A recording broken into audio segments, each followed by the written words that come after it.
هتاكل ايه؟ أكلة مشهورة، نعم، بالفن.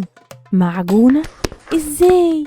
هتعرف هنا مع كل فزورة مطبوخة بأفلام وأغاني وكمان مسلسلات في فوازير. أكلة مفنونة. يا مساء الخير والفرحة، معاكم مونيكا ميشيل، وجاية ومعايا حل طبق امبارح، والحل هو أغنية علشانك لنانسي عجرم اللي مشهورة بمانجا وتفاح. ويلا دلوقتي هنلعب بفزورة جديدة بأكلة مفيدة، ونكشف طبق النهاردة اللي جواه أكلة مفنونة. حاجة لونها سلام ومن بره ناعمة، تنكشف وتتكسر بسهولة، ما هياش لعبة. والتاني قاسي تقيل يشيل المعنى، عنوان كلمتين والواو واصلة، ومع ذكي الحكاية في الفيلم ما هياش صدفة. والآن هنسيب الفزورة المفنونة ونروح نعرف عن الأكلة معلومة. النهاردة هاخدك وهنرجع سوا لزمن بعيد قوي، وخصوصا هنروح لأوروبا.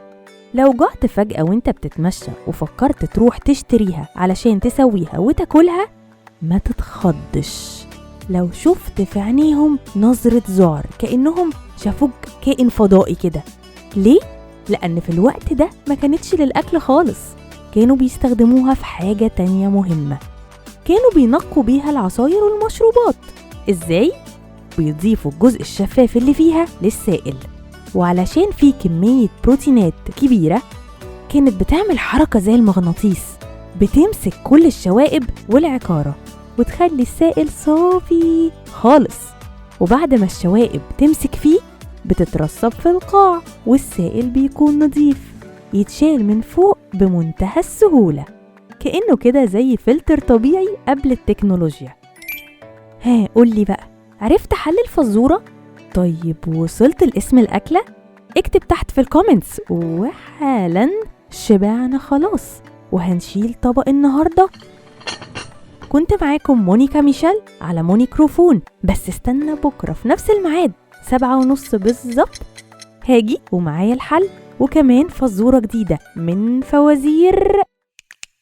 أكلة مفنونة بالفن معجونة، حلتها؟ طب استنى هتتسلى، لسه كتير فوازير. أكلة مفنونة.